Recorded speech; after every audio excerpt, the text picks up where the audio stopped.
मैं 3 तारीख को यहाँ से निकली थी। 4 को मैं करीब 11:20 पर मैं चंदपा कोतवाली तक पहुँच गई थी। सब पूछते पाछते थोड़े जो कांटेक्ट थे मेरे उनसे कि कहाँ जाना रहेगा, कौन सी बस पकड़नी पड़ेगी, थोड़ा सा आइडिया लेते लेते मैं चली गई। तो करीब 6 तारीख के 2-3 बजे तक मैं वहाँ पर थी दोपहर तक। और अगर आरोप है कि भाभी बन के रही थी तो ये सरासर गलत है। मैंने ऐसा कहीं कोई स्टेटमेंट नहीं दिया। मुझे बताया जाए कि मैंने कौन सी लाइन में कहाँ बोला है, ये मुझे नहीं पता कि कौन क्या बोल रहा है। ये मुझे सारी जानकारी नहीं, क्योंकि पूरा मीडिया था। मुझे नहीं पता मेरे पीछे कौन सा कैमरा क्या बोल रहा है मुझे, ठीक है। दूसरी बात, मैंने जैसा कि अदर चैनल्स को बताया है कि मैंने परिवार को काफ़ी मोरल सपोर्ट किया। मैंने पूरी तरह से एश्योर किया कि पिताजी आप बिल्कुल चिंता मत करिए। अगर आपने एक बेटी खोई है तो आपने दूसरी बेटी पाई है। दूसरी बेटी आपकी डॉक्टर है, पढ़ी लिखी है, आपके साथ हमेशा खड़ी है। जब आपको ज़रूरत पड़ेगी, जिस तरह की ज़रूरत पड़ेगी, पैसे की ज़रूरत पड़ेगी, आपको साथ खड़े होने की ज़रूरत पड़ेगी, मैं हमेशा अवेलेबल रहूँगी। आपका फ़ोन आएगा, मैं मैनेज करूँगी, क्योंकि मैंने शिक्षा हासिल की है कुछ अच्छे काम के लिए, केवल नौकरी करने के लिए, पेट भरने के लिए नहीं की है। अगर मैंने उनको बता के भी, अगर इसको सिलसिले में अगर मेरी नौकरी भी जाती है तो मैं उसके लिए भी तैयार हूँ, क्योंकि मुझे भी चाय बेचना आता है, मुझे भी चाय बना के पेट भरना आता है, मुझे भी भीख मांगना आता है। तो कुछ ना कुछ तो कर लूँगी अपना पेट भरने के लिए। आरोप लगाए जा रहे हैं कि आपने परिवार वालों को भड़काया, गांव वालों को भड़काया, क्या सच्चाई है, क्या कहना है आपका? तो उसके लिए सबूत पेश करें। कोई कौन सी लाइन बोली, किसने भड़काया, थोड़ा सा सबूत तो देना पड़ेगा कि मैडम आपने ये लाइन बोली, क्योंकि आरोप तो कोई भी लगा सकता है, कोई भी किसी पे लगा सकता है। आरोप को आपको तो क्लियर तो करना पड़ेगा ना। मुझे पता ही नहीं है कि कौन सा आरोप लग रहे हैं। कब आपके मन में आया कि आपको हाथरस जाना चाहिए, और पूरा जो आपने देखा, क्या देखा वहाँ हाथरस जाकर, क्या सच्चाई थी? देखिए, मन में तो मेरे बहुत टाइम से चल रहा था। जैसे उन्नाव केस हुआ था तभी भी मैं बहुत जाना चाह रही थी, तो तभी भी ये नहीं जाने दिए। वहाँ पे भी थोड़ा सा है कि लोगों की भीड़भाड़ इतनी हुई। अभी आपको याद होगा शिवपुरी का केस हुआ था जिसमें किसान परिवार को मारा, वहाँ पे भी मैं जाना चाह रही थी, लेकिन फिर भी मुझे कांटेक्ट मिल गए थे, क्योंकि मैं ग्वालियर की हूँ। तो मैंने उनको बोला, मैंने पूरी जानकारी ली कि किस तरह का क्या है। मैं वहाँ भी जाना चाह रही थी, तो उन लोगों ने बोला कि हाँ हमने आर्थिक सहयोग करा, ये कराया, हम साथ हैं, ठीक है। लेकिन इस केस में ये हो गया था कि मुझे परिवार की कोई जानकारी ही नहीं मिल रही थी। परिवार को नज़रबंद कर दिया गया था। तो मुझे पता है कि नियम कानून मैं भी जानती हूँ, मैंने भी कानून पढ़ा है। तो कौन से नियम कानून के तहत ये परिवार को नज़रबंद कर रहे हैं, पीड़ित को और क्यों पीड़ित कर रहे हैं। मुझे बहुत गुस्सा आया। तो फिर मैंने सोचा कि VIP लोगों को नहीं मिलने दे रहे हैं, मीडिया को नहीं मिलने दे रहे हैं, लेकिन किसी आम जन को तो नहीं रोकना चाहिए। तो मैंने सोचा कि मैं डॉक्टर हूँ तो इस हैसियत से जा सकती हूँ। मैं बहुत टाइम से सोशल वर्क कर रही हूँ, सोशल एक्टिविस्ट हूँ, शायद इस हैसियत से जा सकती हूँ। तो मुझे रोकने का कोई औचित्य नहीं दिखता था। तो मुझे लगा कि मुझे जाना चाहिए, क्योंकि 29 तारीख से लेके 2 तारीख की रात तक मैं पिछले 2-3 दिनों से बिल्कुल नहीं सोई थी। मैं बहुत परेशान थी कि क्या करूँ,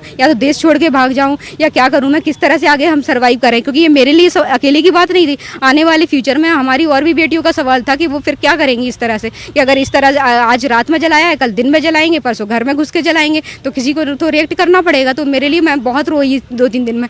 फिर मैंने हस्बैंड को बोला सुबह रोके कि मुझे जाना है। उन्होंने बोला नहीं, सेफ नहीं रहेगा, नहीं जाना है। तो मैंने बोला आप इमेजिन करो कि अगर आपके घर वाले होते कोई खास, तब भी आप यही बोलते कि नहीं जाना है। तो फिर उनको थोड़ा लगा कि मानेगी नहीं, जिद करेगी। तो फिर मुझे उन्होंने जाने के लिए बोला, बस। ऐसे पहले भी आपने कई बार किया है? मैं करती रहती हूँ जितना मेरे से पॉसिबल है। अगर आप चाहें तो मेरा देख सकते हैं पूरा बैक रिकॉर्ड। जब नज़रबंद थे तो आप अंदर कैसे? मैं ये हाँ, मुझे ये पता था, हालांकि मैंने सुबह 8-9 बजे डिसाइड कर लिया था मुझे जाना है, लेकिन 12-1 बजे तक चैनल्स को मैं ट्रेस कर रही थी। तो पता चल गया था कि मीडिया को अलाउ कर रहे हैं। तो ये मुझे पता चल गया था कि अलाउ कर रहे हैं। तो मैंने कहा ठीक है। और मैंने कहा अगर रोकते हैं तो मैं इस डर गुस्से से गई थी कि अगर रोका नहीं मिलने दिया तो मैं वहाँ अनशन पे बैठ जाऊँगी। मैं उनसे नियम कानून पूछूंगी कि किस नियम कानून की तरह आप परिवार को नहीं मिलने दे रहे हो, क्योंकि मुझे ये डर था कि उन्ना पीड़िता की तरह इस परिवार को कहीं गायब ना करवा दे, कहीं इस परिवार को भी ना कुचलवा दे। मैं वहाँ देख के आना चाहती थी मैं, और इसलिए मेरा प्लान था कि मैं शाम को लौट आऊंगी 1-2 घंटे देख करके। और मेरा ये अगले दिन का मेरा रिटर्न रिजर्वेशन भी था मेरा। गए कब से और लौटे कब? मैं 3 तारीख को यहाँ से निकली, तो 4 को मैं हाथरस पहुँच गई थी दोपहर 11-11:30 तक। तो फिर मैं 4 को रही, 5 को रही, 6 के 2-3 बजे तक मैं वहाँ रही, 6 तारीख तक। SIT अब आपसे पूछताछ कर सकती है पूरे मामले को लेकर, क्या तैयारी आपकी है, क्या सच्चाई आपकी? तो मैं उनको पूरा सहयोग करूँगी, जो मेरे से जानना चाहेंगे मैं उनको पूरी जानकारी दूंगी।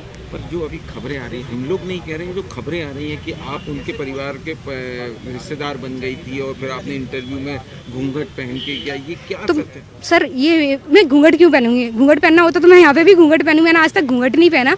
अगर जो बोल रहे हैं तो पहले अपना सबूत उनको रखना पड़ेगा, तभी तो मैं बात करूँ। मुझे नहीं पता कौन क्या खबरें चला रहा है, लेकिन अगर वो मुझसे मिलने आएंगे और पूरा सामने साक्ष्य रखेंगे तो तभी मैं बात कर पाऊंगी ना।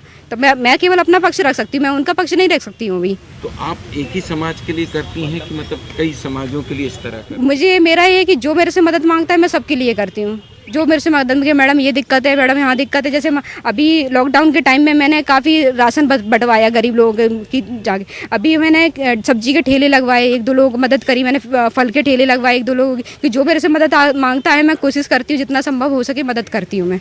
तो किस तरह मदद, मतलब आपका एनजीओ है, क्या है आपके पास? हाँ, पहले तो मैं सिंगल कर रही थी, फिर हाल में ही मैंने लॉकडाउन के पहले फरवरी में मैंने एक अपनी फाउंडेशन बनाई है, विदा लाभ फाउंडेशन। तो मैंने कहा अब मैं इसको थोड़ा सा स्ट्रीमलाइन करती हूँ और सिस्टमेटिकली काम करूँगी। लेकिन इस बीच में कोरोना आ गया तो वो अभी मैंने कोई काम ज़्यादा स्टार्ट नहीं किया, क्योंकि क्या होता है कि लोगों को इकट्ठा करना, उनको लेके चलना बड़ी दिक्कत वाला है। अगर आप कुछ बाकी में चेंज चाहते हो तो आप खुद जिम्मेदारी लो और खुद आगे बढ़ो, मेरा ये मानना है। जबलपुर में जो भी आंदोलन हुए उसमें भी आपने भागीदारी? मैं काफ़ी कोशिश करती हूँ, मैं कि गलत का हमेशा विरोध करती हूँ, मैं शुरू से करती हूँ।